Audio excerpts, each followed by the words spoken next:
de hoy martes, y tenemos a un destacado conferenciante que es para mí un placer presentar, el profesor Colin Cunningham. Let me switch to English so you may realize how many lies I'm going to say. So it's my privilege and my pleasure to introduce you Professor Colin Cunningham from ATC ROE. ATC is the Astronomy Technology Centre in the UK Astronomy Technology Centre, which is the centre for the development of all the technology related with instrumentation. And Colin Cunningham is playing since the last 20 years a leading role in all these efforts. He has, let me try to not to go that far, so to concentrate on the important facts. And Colin was graduated from Imperial College in the 17th, and since then you have been, or after a short school departure from the astronomy, you have been working in astronomy in the last 25 or so years as a project manager, as an important milestone in your career. I think we may summarize that you've been project manager, project engineer of the Scuba instrument, a very highly successful instrument which is now operating in the James telescope, the 30-meter telescope in Hawaii. He's also one of the founding directors of the Smart Optics Faraday Partnership, an effort to join university and industrial people incorporating in technological developments. Now the partnership is still running under a different name.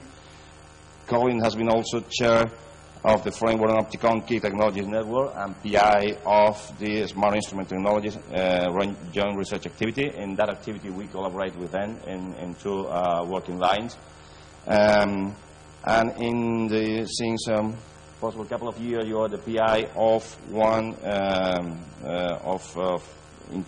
interesting effort for us, which is the UK Extremely Large Telescope Research and Development Program. So in the UK they have created like a project office to promote the participation of the British astronomy and the British technology in the E-ELT program.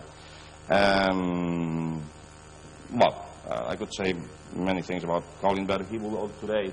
I will stop here and I will give him the word to chat about the European Southern Observatory telescope, and then you will concentrate possibly on both science and technology challenges from the British point of view.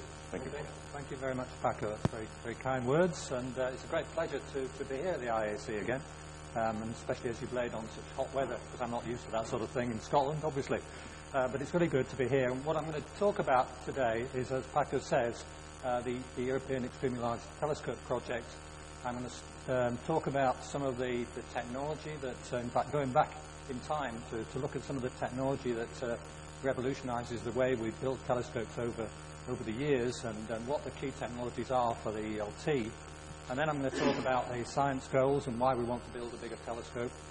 A very much bigger telescope, as you see from this picture, compared with the Gaudi's Cathedral. It's nearly as big, but perhaps not as elegant.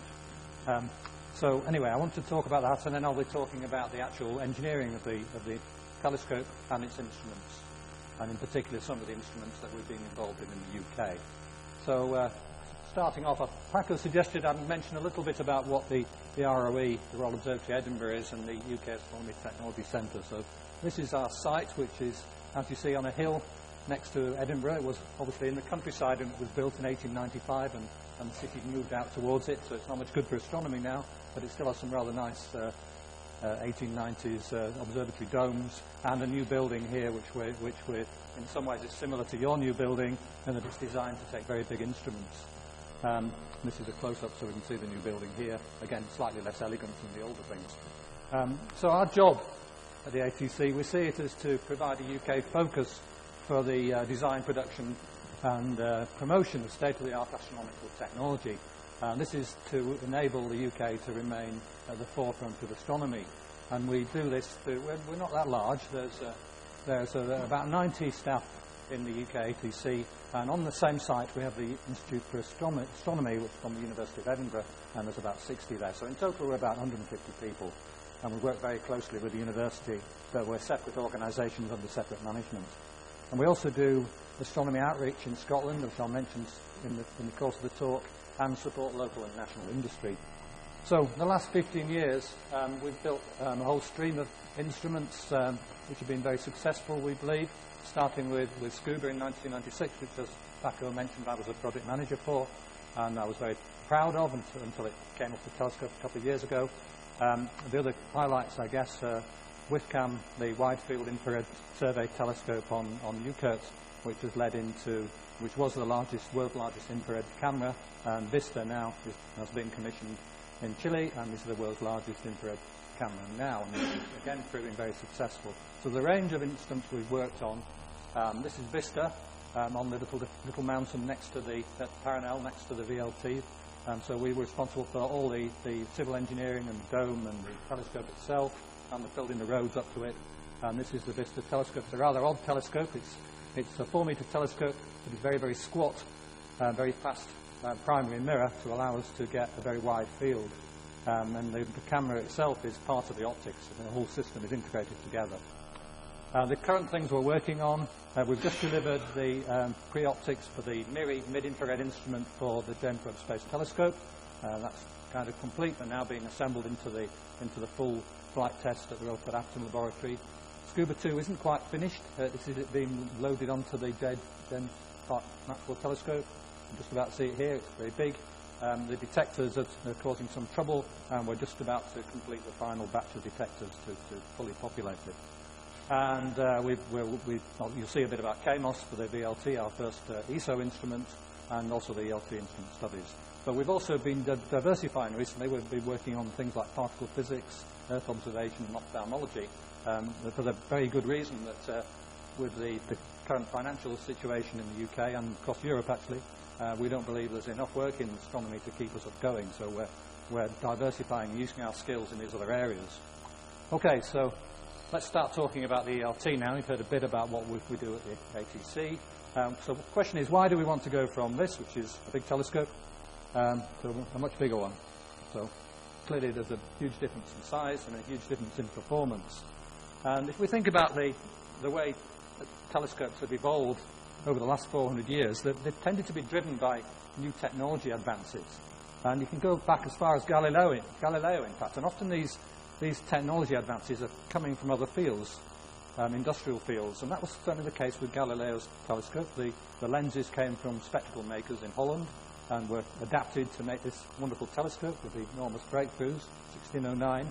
And I guess the next big step forward was reflective telescopes, as we're now still building. And metal mirrors were used. For instance, this is Herschel's 40-foot telescope in South England. Not a great sight, but it was obviously very important in the history of astronomy. Metal mirrors were actually quite problematic, of course. They tarnished and had to be repolished every few months, with the danger of losing the figure as you did that. So the next breakthrough was Foucault and this telescope in Marseille, which used silver on glass mirrors, which came out of the chemical industry in Germany. So again, it's industrial transfer into astronomy. And I suppose the interesting one from the point of view of people here is the big step forward in 1856 carried out by Charles Piazzi Smith, which is a big link between us and yourselves, because Charles Piazzi Smith was the Astronomer Royal for Scotland and the director of the Royal Observatory Edinburgh, and he was the first person to actually do mountain astronomy, at the suggestion of Newton actually, by going up Mount Tidey, and I believe there are still remnants up Tidey of the observatory that he built using pack horses and mules to get up there. And of course that lent to the first major mountaintop observatory, the Lick Observatory in California in 1887, and of course now everything's done on top of mountains. I suppose the next big step was the 100-inch and the 200-inch telescopes in California. And the step forward then again came out of industry. It was Pyrex glass mirrors and ship engineering, the sort of engineering that was needed in the First World War to build hugely accurate gun turrets. And this was heavy engineering, certainly, and of course was the premier telescope for half a century. During that period, electronic detectors came in and took the place of photographic plates, giving you a huge improvement in quantum efficiency. And in some ways, it wasn't necessary to build bigger telescopes during that period because there was such a big advance coming across due to the detectors. And this is the largest CCD array for the LSST. It's a mock-up, really, but you can see the size of the array compared to the Moon. And that's will be a fantastic achievement. The other big advance came out of ESO with the use of active optics, active telescopes that led to the VLT and Gemini and Subaru, developed by Ray Wilson at ESO, using thin mirrors which could be actuated and bent into shape so that you could make a bigger telescope but didn't need to be as heavy. So that was the big breakthrough that allowed bigger telescopes to evolve. And I suppose the other big advance was space telescopes, but I'm not going to talk about that today. And finally, the final bit of technology that allows us to build bigger telescopes, which you clearly know about very, very much here in terms of DTC, is segmented mirrors, pioneered by the Keck telescope and, of course, now by the GCC. So that's the sort of history, short history of the technology development that's caused us to allowed us to do these great advances in astronomy over the years. And the final piece of the jigsaw that allows us to build, makes it worthwhile building bigger telescopes, is adaptive optics.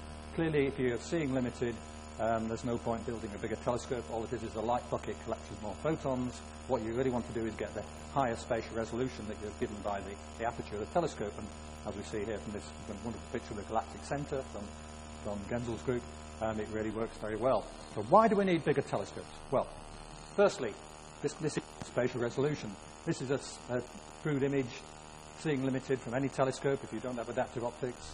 The Hubble Space Telescope, we're improving things quite considerably over an arc second. But 8 meters of E-ELT or Gemini with adaptive optics, this is the sort of quality we get. But with a 42-meter diffraction limited, if you could achieve that with adaptive optics, look at the difference in performance. Fantastic. So you get all that increase in spatial resolution and all the science that you can see in a minute that you can do with that. But you also get sensitivity improvement, because as you bring more and more of the energy into the central core of the airy disk, the signal-to-noise scales with the diameter of the telescope.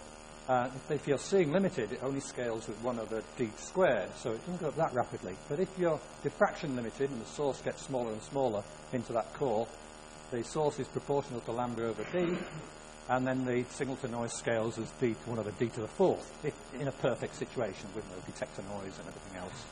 But this could, with an extremely large telescope, you could get possibly up to 6.5 magnitudes gain in sensitivity, as well as that increase in spatial resolution. And what does this mean? Well, this means that you can go from something like the VLT with adaptive optics. In K-band, if you look at this, this is the sort of progression on a log scale of sensitivity from the 100-inch hooker with plates, the 100-inch hook, the 200-inch Hale with photographic plates, and then this big advance with electronic detectors. Then, we go down in a pretty much straight line, and then adaptive optics comes in, and that changes the slope of that curve down to this. And we can see the huge improvement in sensitivity. That's the 30-meter telescope, and this is the European one. So we can see this huge number of orders of magnitude that we're talking about improvement here. And this means that, of course, you could then go and start looking at individual stars in... Well, I'm an engineer, and I find it very funny that we call these nearby galaxies when they're 120 million light years away. That's nearby for you guys. Anyway, so with an E-ELT, we'll be able to look at local clusters of galaxies and look at the individual galaxies and those, and actually resolve the stars. And that's a big difference. So that means the combination of better spatial resolution and more sensitivity means that you can get really down to breaking the confusion limit and actually getting into basically the half-light radius of the galaxy. This is M87 in the Virgo cluster. And you can see the magnitude density changing as you go to larger and larger telescopes. So with the HST, you're right out here. But with the E-ELT, you're really getting well inside the galaxy. And you'll be able to do color magnitude diagrams of these, a whole range of different sorts of galaxies, so that this will make understanding of galaxy evolution much more possible. Okay, so I'm now going to talk about some other parts of the science. And the science case rests in sort of 3 different areas. One is the stuff we know about now, things we're doing with the current 8 to 10 meter telescopes. And clearly, you've got to base any science case of a new project on what you know about. And so there's a science case that goes through all the different things that we do now and says how much better they will be with a 42-meter E-ELT. There's also synergy with other facilities like the James Webb Space Telescope and ALMA, and that's very important as well. But the third, perhaps most important part of all this is the stuff we don't know about, the discovery potential. As was highlighted by Martin Harwick's wonderful book, Cosmic Discovery, the fact that with any new wave band, with any new increase in spatial resolution and sensitivity, you've got more discovery potential, and you're going to find out new stuff. And that's really why we want to build these bigger telescopes. But of course, that doesn't take long to say. This takes a long time to say. Okay, so that's what we're going to be doing in terms of the ELT science case. And as I said before, it's the collecting power and the spatial resolution because of the adaptive optics built into the telescope. So the synergy with the other facilities, it's not just JWST, it's also future facilities like the Square Kilometre Array and its pathfinders, the Large Synoptic Survey Telescope in the US, and obviously the current 8-metre and 10-metre telescopes that we already have. Right, so that's the science. So how are we going to go about this? And what are the key technologies that we need? Well, one, of course, is segmented mirrors. And I guess everybody thinks Jerry Nelson invented segmented mirrors. That's not quite true. In 1935, Guido Ondarturo in Bologna came up with this idea of building a small telescope made up of small segments, and he built this in the basement of the Bologna University. It took him a long time to finish it. There was something else going on in Italy during that period. And in fact, he got thrown out of the university of the observatory because he was Jewish, and he wasn't popular with Mussolini, so it's a very sad story. But he came back and finished it. And this was, I think, the first segmented mirror telescope. And so it's not that new. I think so, yeah. It's fantastic. It's a story that's not well known, I think, but it's great. And, of course, the other thing is adaptive optics, and, of course, this isn't new either. Horace Babcock first proposed this in 1953, so it's been around a long time.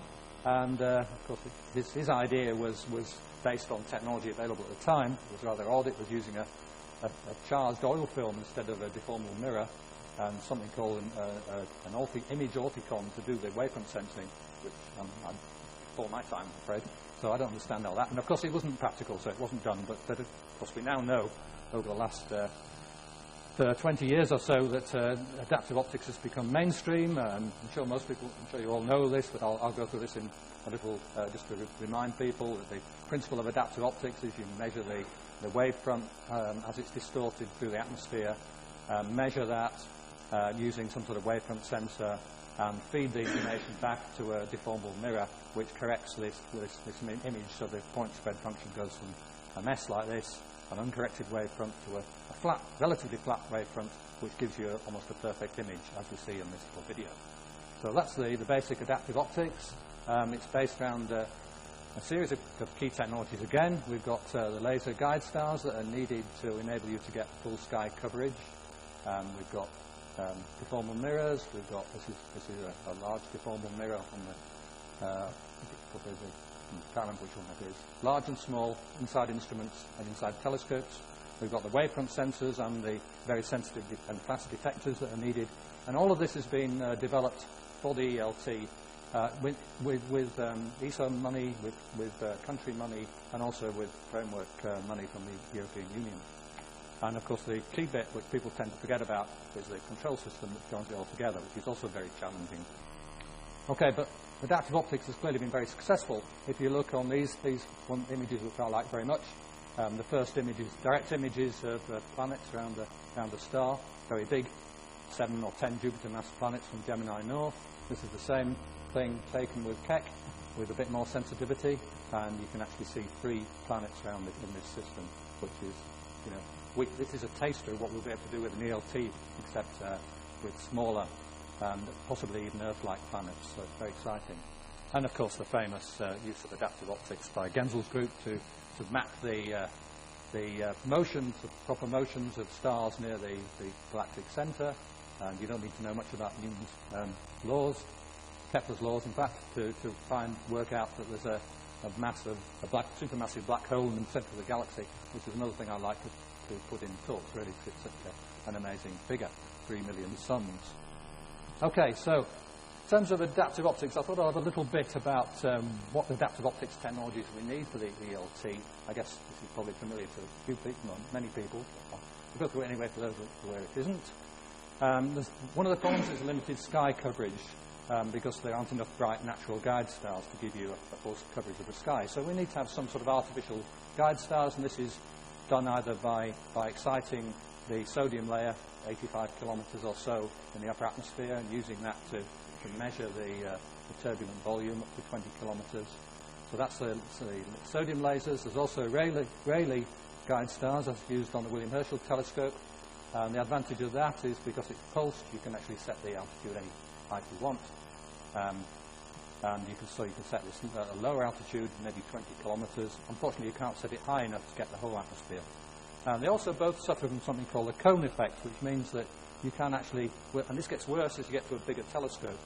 And the problem here is if you're trying to correct for this wobbly wavefront with one laser guide star, all you're doing is measuring that bit of the wavefront. There's these other bits on the outside which is missing. And of course that gives you errors, so it doesn't give you a perfect correction. The other point is there's a limited field of view. A single deformal mirror can only fully correct along one line of sight. And the solution to that is using multiple deformal mirrors, as we'll see in a minute. So just a little cartoon to explain the problem here. If you've got two turbulent layers, say a simplification, above your telescope, and you measure these layers on axis, this works really well. If you measure it off axis, it's not so good. You measure it on axis, you use a deformal mirror to correct both these errors, that's fine. You get a flat wavefront, that's what you want. But if you do it off axis, you don't fully correct one part of that turbulence, and you actually overcorrect the other bit, so your errors have actually got worse. So it is not a good idea. So what you want to do is to use multi-conjugate adaptive optics, which corrects both layers. So you've got two deformal mirrors conjugated to each layer, and each one gives you a flat wavefront. And that means that you can see across the full field of view that you want to go through. We've mentioned already that you need laser guide stars, and they've got cone effects. Okay, so what you really want to do also is use laser tomography to fill this whole area in. And this is done by having multiple laser guide stars, so that instead of just looking at this cone, you're correcting the whole column of air above your telescope. And this means you can go to multi-conjugate adaptive optics. This is a cartoon from ESO showing how it works. So you've got two deformal mirrors in the path, the wavefront sensor feeding back onto both deformal mirrors, and that corrects two layers. And this works. This is on Gemini, I think. This shows the problem. With no adaptive optics, you've got this horrible image. You put classical AO with one deformal mirror and one natural guide star, and it's really good in the center. You'll see these are nice round images of the stars. But as you get further and further off axis, they become elongated and blurred, and it's not very good. But with two deformal mirrors, in this example, you can see we've got round images all over the field of view. And this is some real measurements using the VLT, the MAD device, the multi-object adaptive optics demonstrator. And this is some work by Chris Evans at the UK ATC. He was the leader of the team that was doing this. You can see this, and you can see this this image here showing very good good sensitivity and very good image quality compared to the HST. It's actually better than the HST. So this is fantastic to be able to do from the ground. It really proves that you can do multi-conjugate adaptive optics on the ground. Right, the other key technology, as I mentioned, Jerry Nelson's segmented mirrors. And, of course, yours, which I'll be very pleased to go and see tomorrow. So I'm quite excited about that. And it enables the next step, because now we've got this idea of using segmented mirrors. We're not limited by the size of mirrors that can be manufactured. 8 meters is about the biggest blank you can make for a telescope. And, of course, you've also got the problem of transporting it up the mountain. And anything bigger than 8 meters would be pretty difficult. So segmented mirrors are the key. And in principle, there's nothing really to stop you building bigger and bigger telescopes now, if you can get the technology of building mirrors fast enough and cheap enough. So this enables us to go to a 30-meter telescope and a 42-meter telescope, which has got twice as many mirrors. And of course the other way of doing it, which is the GMT, where they're basically taking 7 8-meter mirrors and combining them together. And it'll be interesting to see which of these three ends up being the first there. Probably nothing to do with technology, more to do with money, I think. Okay, so, right, the E-ELT project. So it's planned to be the largest optical infrared telescope in the world. It's in its detailed design phase, planning to start construction in 2011, just next year now, with a construction cost of about €1 billion. Sounds a lot, but don't forget the James Webb Space Telescope cost about $4.6 billion. So, yeah, perhaps it's good value. It's top priority of European ground-based astronomy alongside the Square Kilometre Array, but much closer in technology readiness than SKA. So everything's there, except perhaps this, to allow us to go ahead and do it. The program organisation in ESO, Roberto Giulmozzi is the PI. Under the Director of Programs, Alan Morwood, and the ESO DG. I thought I'd put this up anyway just to give people an idea of what the sort of committee structure is, as well as the project office, the telescope project office led by Jason Sparamilio, and instrumentation by Sandro Dodorico, and Fernando Comaron, the operations. There's also these committees. So there's a science working group which reports to the PI, which has been working on the science case for quite a long time, and this is partly funded by the optical program.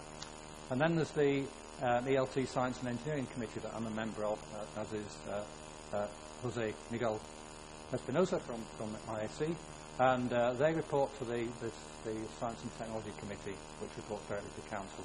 So it's a bit complicated, but basically this is providing science advice, this is providing advice about the whole project, and STC is actually making the decisions at the end of the day, or recommending decisions to Council, who finally make decisions, and they'll be meeting in December this year to approve or not approve the construction proposal, which is being written just now.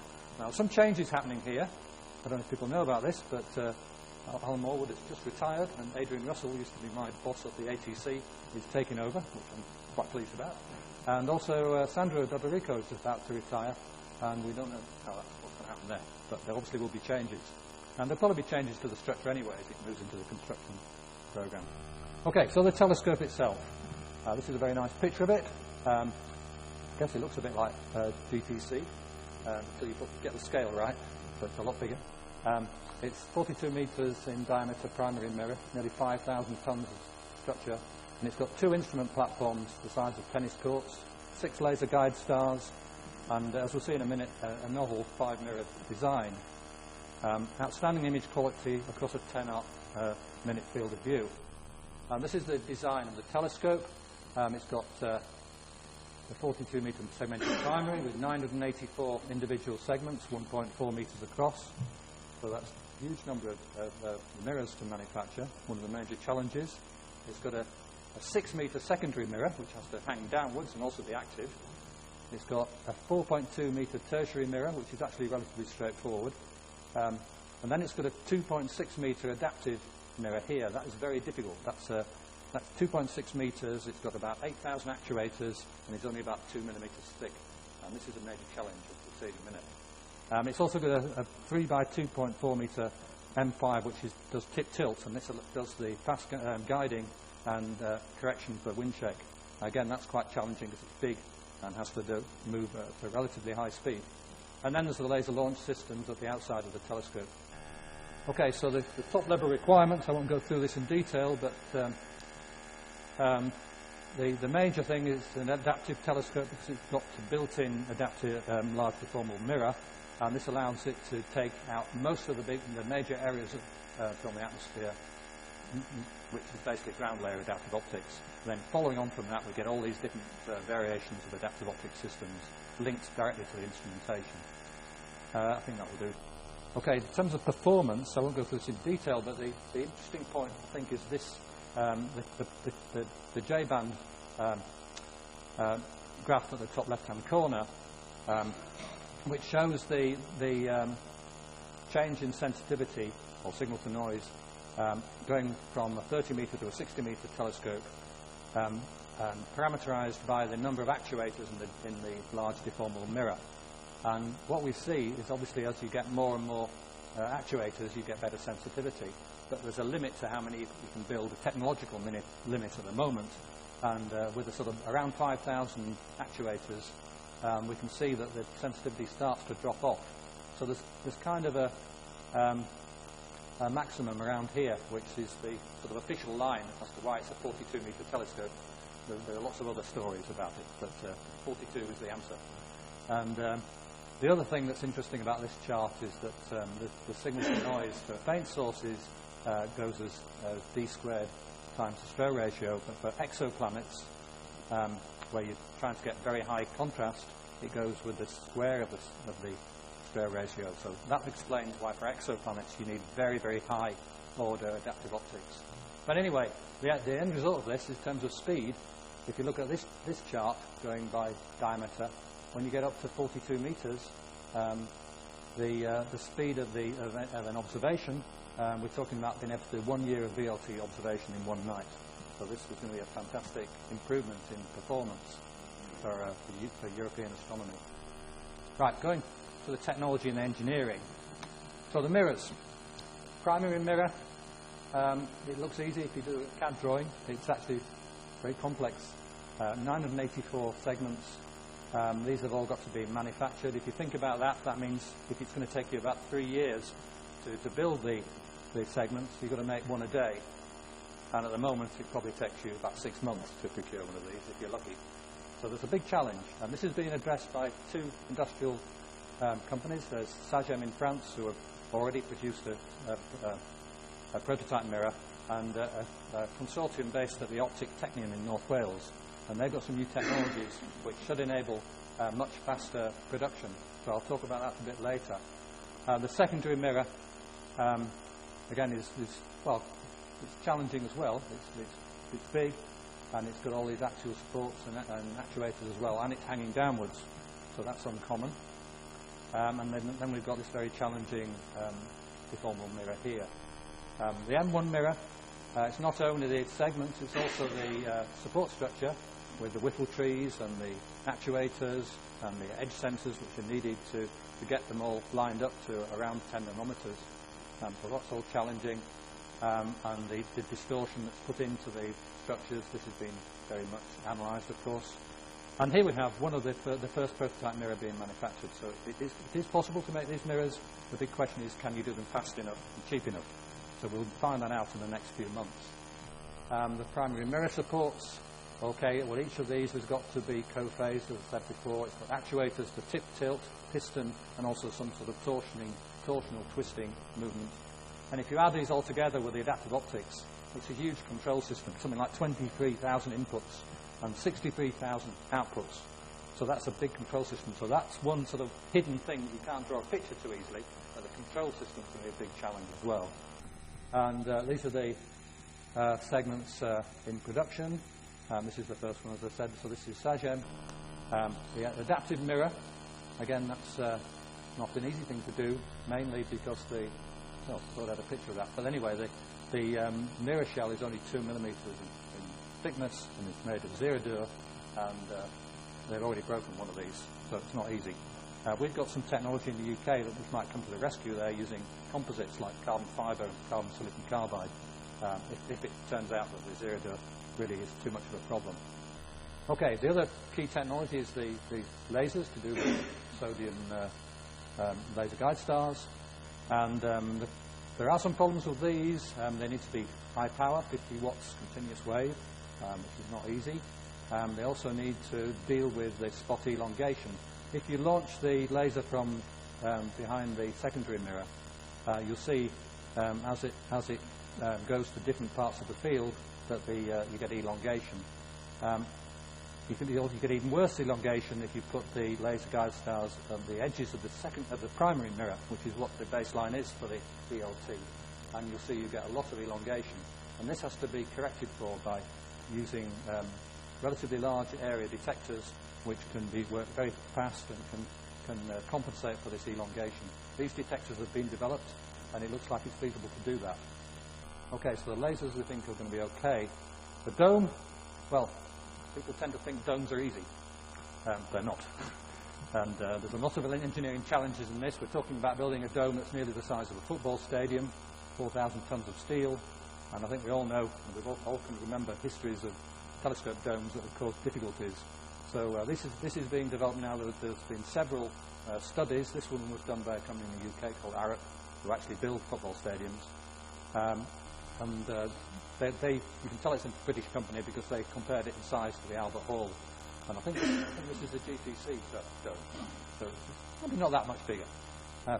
Okay, this is the study that's been going on now in the Spanish industry to come up with a full design for the dome itself, including wind tunnel tests and what's it called, simulation. Okay, so the whole telescope has also been analysed. We were quite concerned on the EASY committee about the thermal performance, because it is a complex system with lots of bits of metal in the optical path. We were concerned what the emissivity of the whole thing was going to be, and so analysis has been done, and it shows it's not too bad, about 12%, assuming you put a cold stop in your instrument that's going to cut off some area of the primary mirror segments. And we're also concerned about scattered light, so this is some simulation of the effect of the moon on the sensitivity. But if we look at the scattered light, all right, it's a bit worse than a conventional Ritchie-Chrétien telescope, but it should be not too bad. Now, this is the telescope mount, again a challenge. We've got not only the structure itself on these big cradles, we've also got this thing in the middle, which is the mount for the M4 and the M5 and the M3 mirrors. So that's a major construction, bigger than most current telescopes. So this, that's been done, but the stiffness of this structure is very, very good. It's better than 3 Hertz in terms of its first natural frequency, which is quite, not quite as good as an 8-meter telescope, but it's very, very impressive for this size of structure. And of course, it's an adaptive telescope, so it can deal with vibrations and flexure of the telescope itself. Okay, now this is perhaps a contentious issue for you guys, but I'll try not. I'll try to put my perspective on it. So the site. Now, probably seen this before, but it's clear there are some areas of the world which are good for building telescopes, and there's some that aren't. And if you look at this the water content quite a while ago, you can see that there are some very good areas like Australia and South Africa and California, which look like they'd be good, but of course they don't have any sites that are high enough. So you narrow down fairly rapidly to Chile and La Palma and maybe Mexico and possibly North Africa, and of course in the middle of this there's Hawaii, which doesn't quite fit the resolution, but of course it's pockets of very low water content. And there was a lot of site testing done. Canary Islands, of course, Chile, Morocco, Argentina, Mexico, and it was narrowed down last year to 2 sites, 2 potential sites, Amazonas and Chile and La Palma. There was a slight complication here because the Amazonas site measurements were done by TMT, so they weren't necessarily done in the same way as all the others, so not necessarily a completely fair comparison. But the criteria that were used for the impact on science, the atmosphere, but also the construction and logistics, which is perhaps the thing that persuaded ESO in the end to choose a baseline site, which is not La Palma, but is Amazonas. But notice it's called a baseline. It's not necessarily the end of the story, but it would be quite difficult to change now, I think. But it is a baseline. It's not a complete plan yet until I guess the construction proposal is accepted. So anyway, this is Paranal. That's where our Vista telescope is, and that's where the E-ELT can't go, because as you see, this is approximately to scale. It takes up the whole BLT site, so it can't go there. So the plan is to put it on this other mountain, Cerro Amazonas, which is not too far away. As you see on this map, there's Paranal and there's Amazonas, so in terms of the logistics, it's not too far away, and it should be the access roads and the building and also the power should be relatively straightforward. The infrastructure that's needed is a lot of paved road, a lot of power, 10 megawatts of locally generated power. The plan is to use wind turbines to do this, and to actually also have an electrical grid connection so that the wind turbines feed back into that. Obviously, you hope that the wind turbines are not very effective when you're doing astronomy. as solar cells wouldn't be. Okay, so there's all this that has to be provided, and that's in the plan. And that's the telescope and the site. So I'm now going to talk about the instruments. I think I've got a bit of time left to do that. The instruments, as I said, they go on one of these two Naismith platforms. There's also a Coude focus down in the bottom of the telescope somewhere, which is used for ultra-high precision, high spectral resolution measurements with codecs, or maybe anyway. This is where the instruments will mainly go, which is the focal stations. There are 4 focal stations on each Naismith platform. There's one looking straight through with a rotator, and 2 on the side, again with rotators, and then there's one downward or upward looking one, which is completely gravity invariant, which is very attractive for some instruments. The instrumentation plan has followed this history, that the original proposal to Council in December suggested there ought to be something like 5 to 6 first-generation instruments. And following on from that, there have been a series of instrument studies, following on from things that were done previously in the framework program. And there were 8 instrument studies and 2 adaptive optics module studies at a cost to ESO of about 2.3 million euros. And the studies are all now complete. The instrument budget is presently around 100 million euros, not including the manpower costs. And 2 instruments are about to be identified in the next couple of weeks for the construction proposal. We'll hear about that at the next EC meeting, with another 3 or 4 following on in 2012, starting in 2012 and maybe starting in 2014, although there will very likely be ongoing R&D programs for those instruments. All these organisations have been involved, more than 40 institutes across the ESO partners, just about all the ESO partners really. And these are the phase A instrument studies that have been carried out.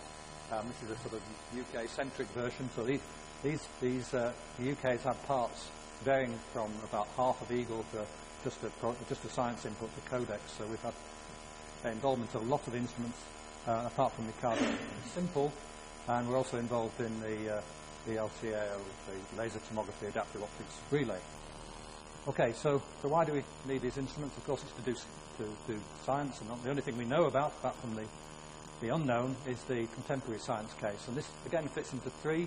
There's planets and stars, rocky planets, imaging gas giants, the stars and galaxies, imaging and spectroscopy of extragalactic and resolved stellar populations, and also more distant objects, galaxies and cosmology, first light, looking at the things like doing spectroscopy of the many galaxies, faint galaxies that the James Webb Space Telescope will discover. And also, as we'll see a bit later, a fundamental measurement of the expansion history of the universe. So it's impressive. And these are the instruments which will have science cases that enable all these things to be carried out. So starting with the planets and stars, the main instrument for this is EPIX.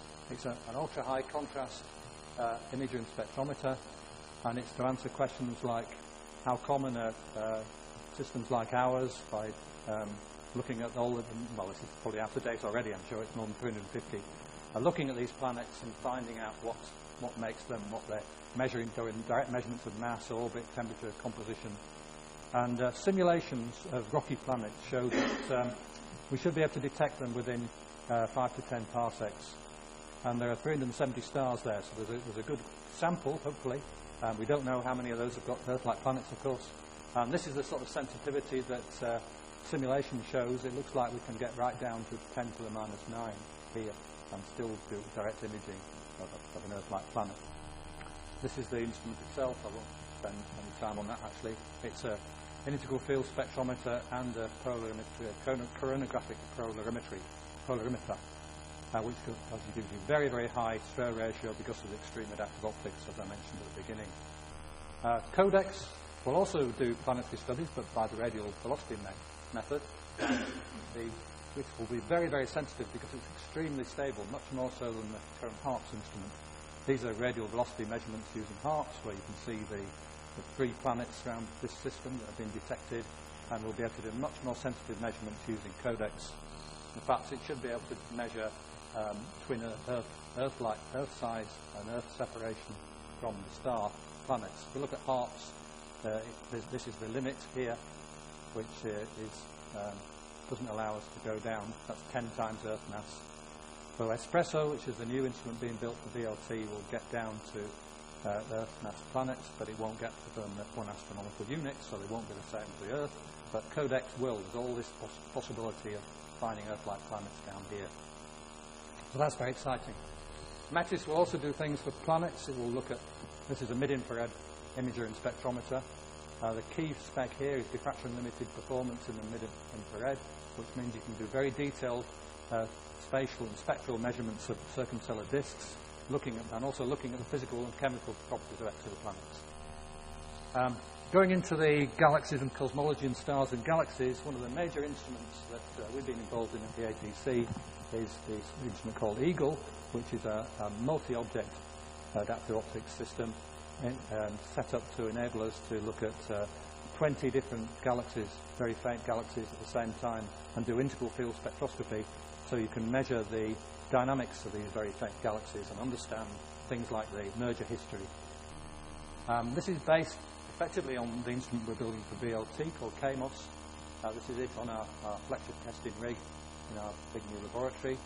A big instrument, and this has got 24 individual pick-off arms which move out like this and rotate about and allow us to pick off 24 different galaxies or objects at the same time, feed them into 3 spectrometers. This is in the near-infrared.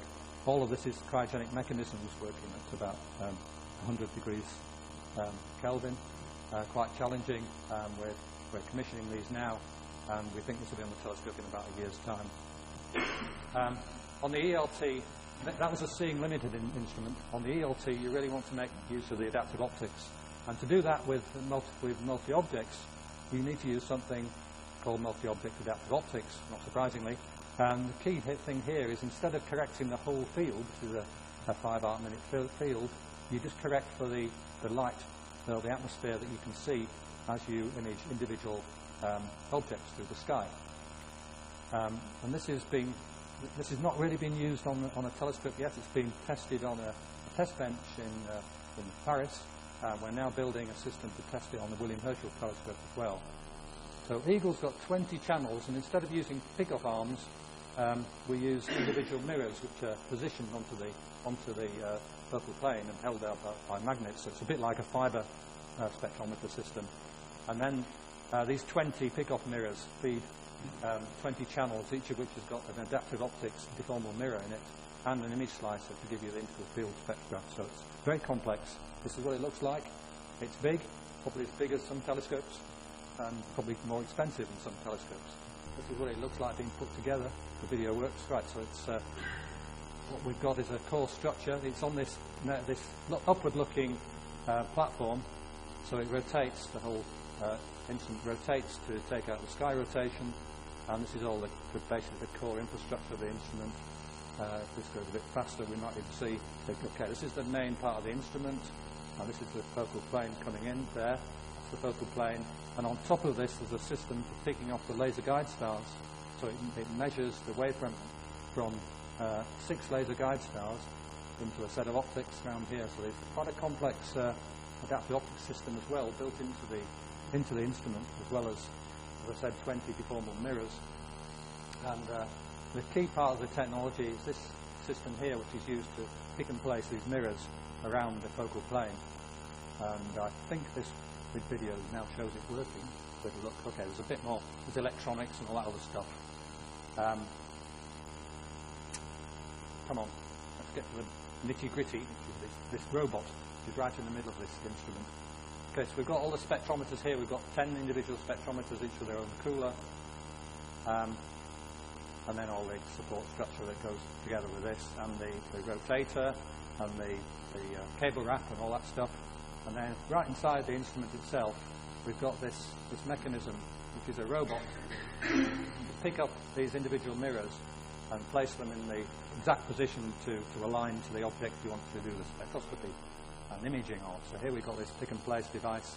It puts the mirror onto the focal plane. It's got a magnet on it, and it rotates as well, so it can feed the light onto one of these pick-off mirrors, which is also moving. And then there's a path length compensation, so it's quite complex. So this is the baseline plan for E-ELT. We've also got some new technology which we may use, which is basically micro-robots, which we've been developing. So instead of having a pick-and-place robot, you'll give each of these mirrors its own power supply and wheels, and you drive it around on the focal plane, and you have this fed by wireless connection, so we can, and here's one working. So we've actually done this with using PhD students, and this technology all exists now. This is about that big. Now, it's about this big. So we think we can make this quite a lot smaller as well.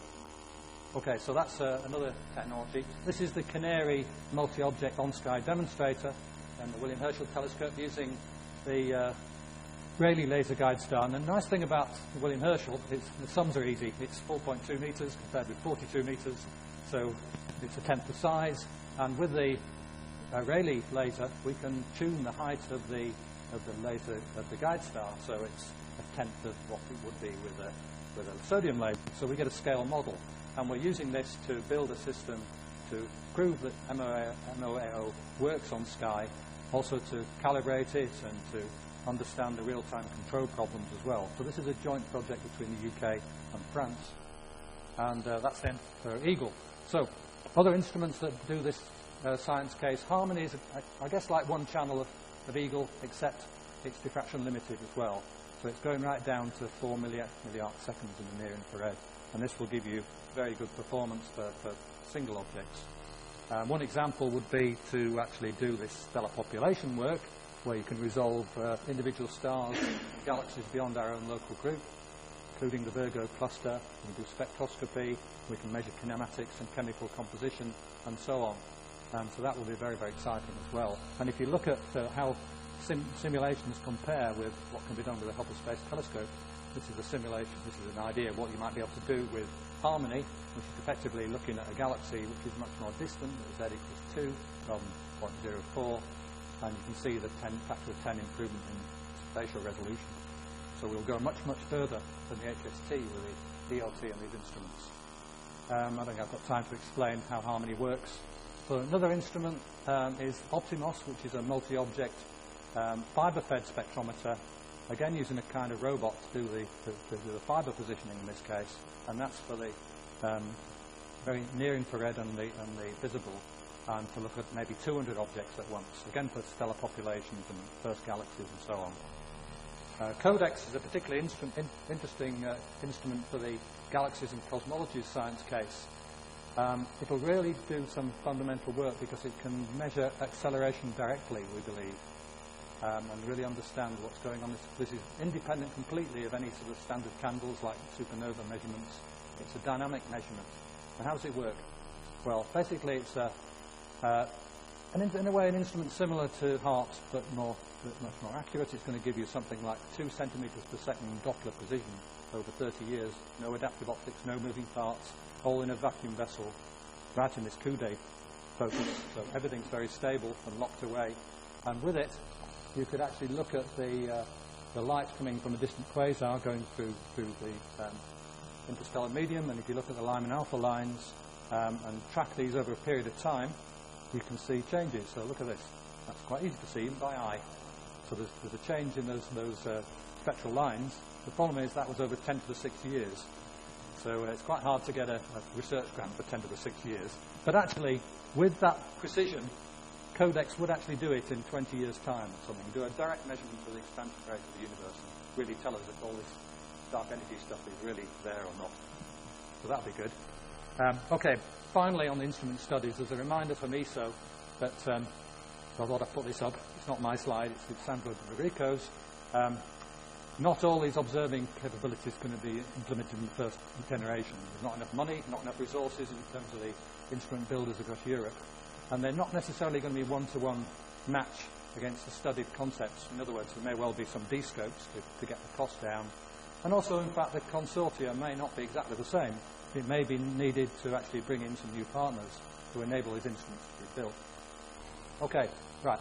So this is the final section, which is just a summary, really, of what I think the impact of the E-ELT is going to be. And I quite like this graph, which basically shows all the telescopes that from 2 meters to 10 meters that were built in the last 100 years.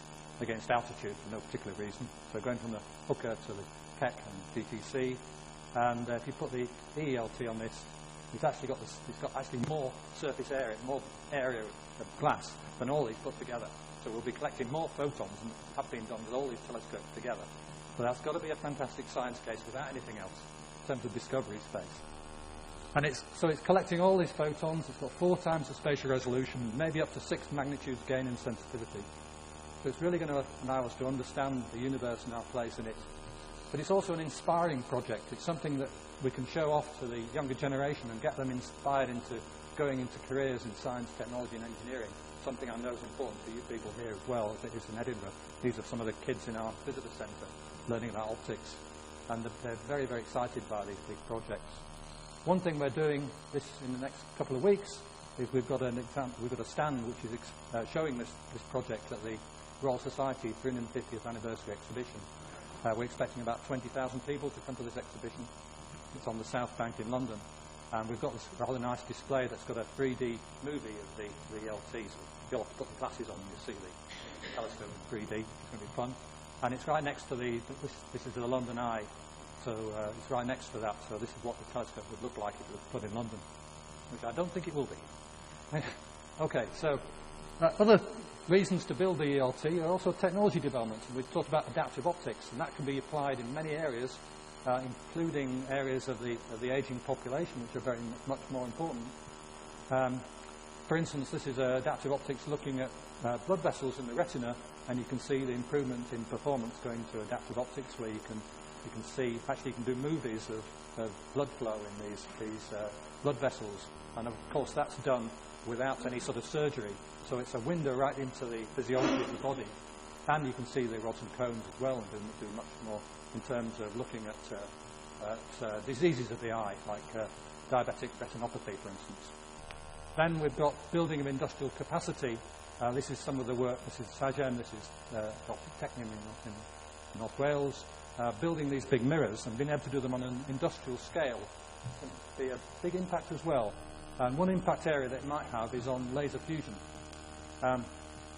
It's kind of interesting that if we can build big glass mirrors in sufficient quantity, perhaps we can build laser fusion systems as well. And the idea here is you take deuterium from water and tritium from lithium and then concentrate lasers onto them at terawatt level and cause fusion like in the heart of the sun. And this gives you power.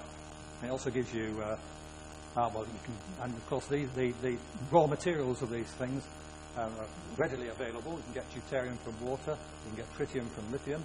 Looking at if you took the lifetime electricity usage in the UK, you'd need the lithium in one laptop battery and a bathtub of water for your whole lifetime. So if that ever came to work, that would be fantastic.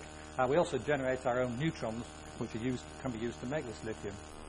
The laser fusion system needs basically a big focusing mirror using the same sort of technology we use for an E-ELT. And the sort of technology we need are the same sort of things we're doing. This is a high-precision grinding machine at Cranfield University that allows us to get very, very low surface damage in our mirrors, which means they can be polished faster and they're less susceptible to laser damage, which is not important for E-ELT, but is important for laser fusion. And of course the big polishing machines as well. This is the big polishing machine in North Wales. The other part of large optics, which we can put our technology into, is making high-precision ultraviolet lithography systems for semiconductor manufacturing. And the precision that's needed is about the same as we need for our mirrors, 1 part in 10 to the 8, which is pretty good. So we can use our technology to enable the semiconductor industry to keep up with Moore's law. And finally, we're also developing skills, the skills base, particularly in the technology developments. This is this carbon fibre mirror I mentioned before. We're also developing new infrared detectors in the UK with 2 companies, Kinetic and Selex, which might well be a good deal easier to manufacture and cheaper than the current ones made by the American companies. But finally, the reason we're doing this is for the science impact. And these are the things we think we can do. The direct detection of a super-Earth, understanding galaxy formation in the early universe, and possibly measuring this expansion rate of the universe directly. So that's why we're doing it, and where are we with it? Well, this is an ESO slide showing this year's timeline. We're about here now. We're about to look at the draft instrumentation plan, and then there'll be a proposal going to Council in June about the instrumentation plan. There's a 4-day external review using people from the American projects, which will be the big milestone for the project office at ESO. And then this goes forward to the Committee in Council, the strategy group, and then to Council for recommendation in December. And of course the big question about that has been getting the money. And currently we're talking about 100 million euros, as I mentioned, and ESO's got about a third of that. And the rest expected to come from enhanced subscriptions, new partners, and possibly a loan from the European Investment Bank. And we can imagine this is not going to be easy in the current economic position. So that's what we have to hope happens. Okay, so the question is, if this all comes together, 2018, we might have this telescope. But I think between now and then, we need to think of a better name for it. I can't actually say it. The E-ELT, and it makes your teeth hurt. So let's think of a better name as well. Okay, thank you.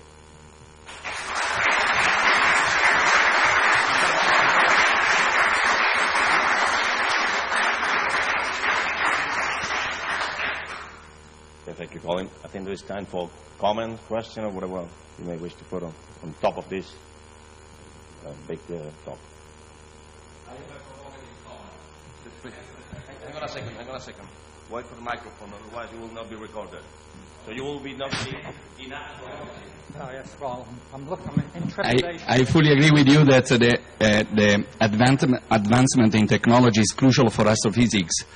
But let me say that without theory and without simulations, we could have the VLT 50 years before, but we will be still in the phase collecting bugs. Yeah. In the sense that together with the technology is fundamental to develop theoretical predictions in order to understand what we are going to observe. Otherwise, we will have only a piece of the paradise. Yes, so all you do is take pretty pictures and spectra, and you don't have any basis any science to test. I fully agree with you. So the theory is just as important. The two things need to go in parallel. Otherwise, we're not, we're just making a toy.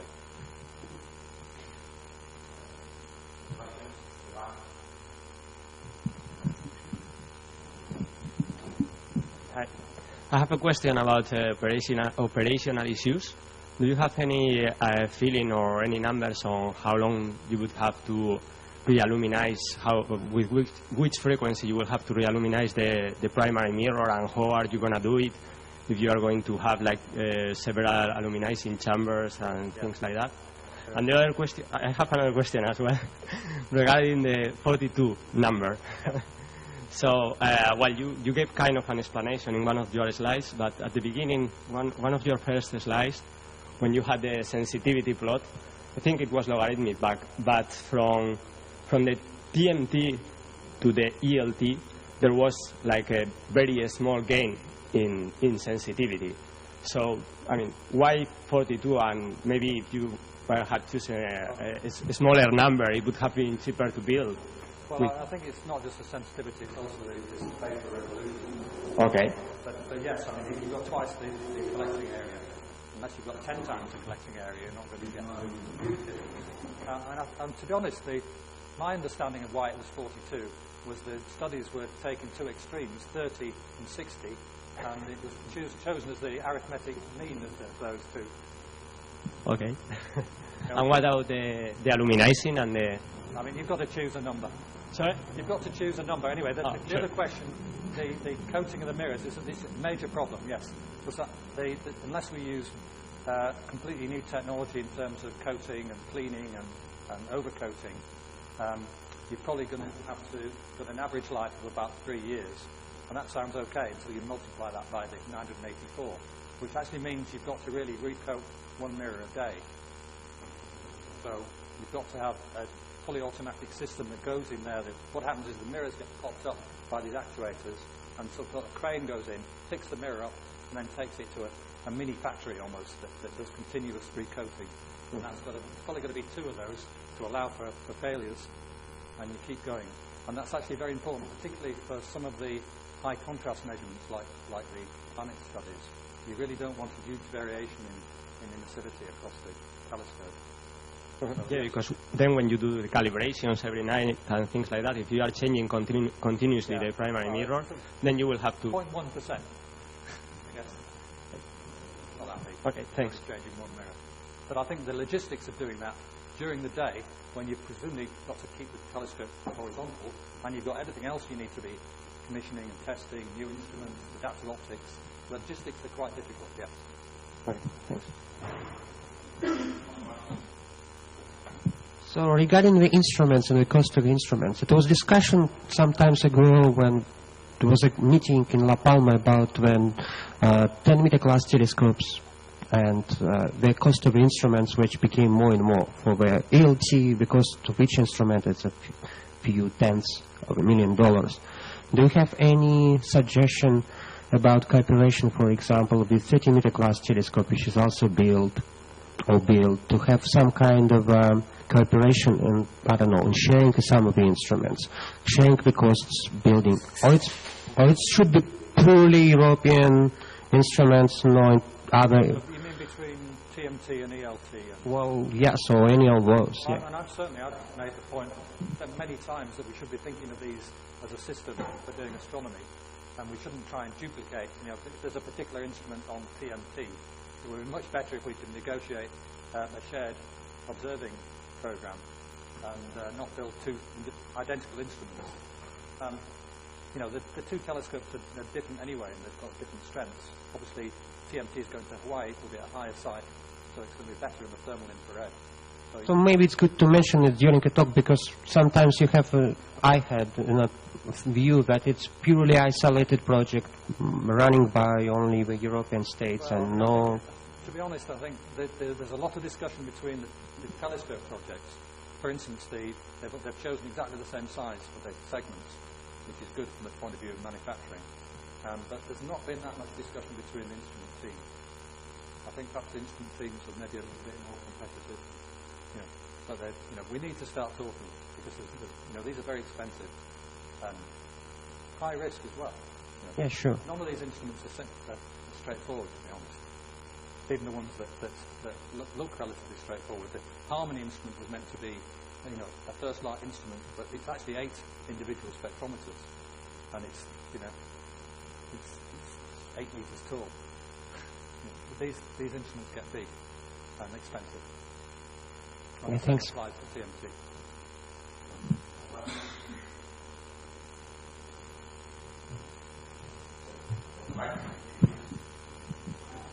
Somebody has another question? May I have a closing question? You may wish to summarize, as a director of the British program for the E-ELT, which are the type of activities that you are developing, in particular within that project. We may learn some lessons from ourselves. So we've been funding all these instrument studies, which has been a major part of the work, but we've also funded R&D. On top of what ESO is funding. So on top of what ESO is doing, with ESO input, we've been developing these deformable mirror technologies. So we're building a 1 meter test deformable mirror using carbon fiber. And we've also got technologies for doing this in something called carbon silicon carbide, which is actually the same Young's modulus as glass, but 100 times stronger. So it's not going to crack and break. So that's the other thing we've been doing. And the third most important one, I suppose, there's the Canary technology demonstrator on La Palma that was funded through this program as well. And then there was a program of detector development in the infrared, where this company Kinetic have been developing direct deposition of mercaptan onto silicon. So you can, in principle, make detectors without bonding, which is going to make detectors cheaper. Right. Are you funding also scientific activities or supporting the participation of the British astronomers? Most of that's funded directly by the university groups. So there's been some funding for the science sketch development. So Isabel Hook, who's leading the science working group, she's been funded through the UK program and through the optical program. Yeah, thank you very much. Let's thank the speaker again, and let's close the seminar.